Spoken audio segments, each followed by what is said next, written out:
state.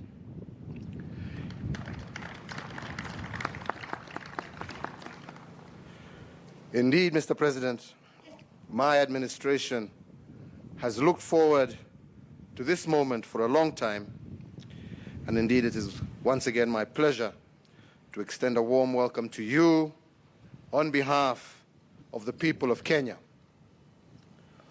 Your visit takes place as our continent navigates a critical juncture in its journey towards the prosperity and peace pursued by successive generations of Africans.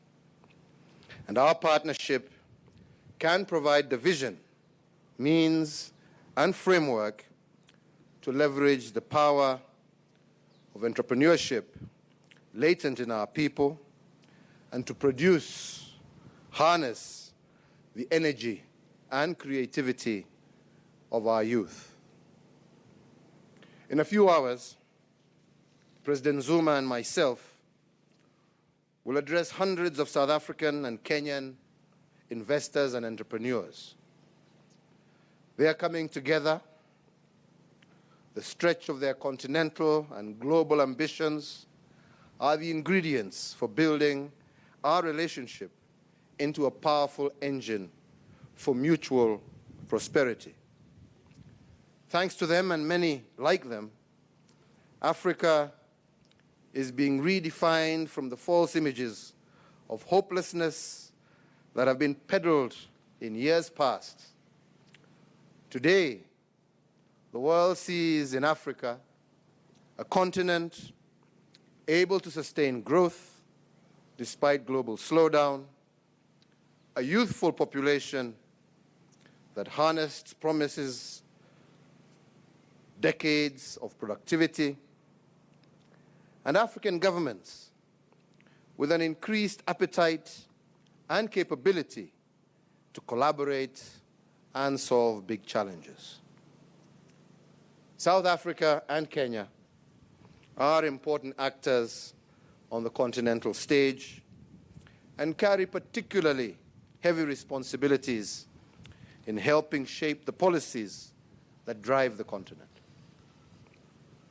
I am therefore particularly pleased by President Zuma's visit, since it offers us a chance to better understand one another and strengthen our bond so that it helps continue raising this continent to new heights. Critical to our agenda is strengthening our government-to-government, business-to-business, and our people-to-people relations. Central to achieving this aim is taking a conscientious step to remove barriers to the movement of people, goods, and services. And today, we have begun taking some of those steps. First, we have agreed to purposely and practically increase trade between our two countries to turn into reality the immense untapped potential to expand the scale of our commercial relations, and we can exploit that potential by progressively removing all barriers to trade. We are glad that South Africa understands the anxiety about non-tariff barriers that prevent us from exporting things like tea, coffee, soda ash, and flowers. And Mr. President, I applaud your commitment to urgently looking at resolving these outstanding matters. We have also agreed to consider our request that Kenyan nationals, and we are grateful for that, be granted visa on arrival, and this is something that the South African government will look into, because this is a privilege that Kenya already extends to South African nationals coming to Kenya.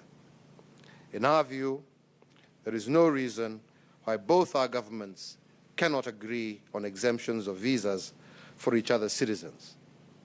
I believe that such an action would go a long way to allowing our people to get to know one another and to be able to work together for mutual benefit. Third, we have also signed 2 memoranda of understanding in the field of security, one for police cooperation and one for defense cooperation. These agreements are aimed at enhancing regional and continental security, which are a prerequisite for our development. President Zuma and I also agreed to broaden our counter-terrorism partnership and to focus on new areas such as cybersecurity, the financing of terrorism, and also stemming radicalization. Fourth, and very importantly, we also signed an agreement for South African investment in the development of the Lapsed Corridor, a pivotal project for Kenya, the region, and our continent. Investment in Africa by Africans is critical to the growth of inter-Africa trade and investment.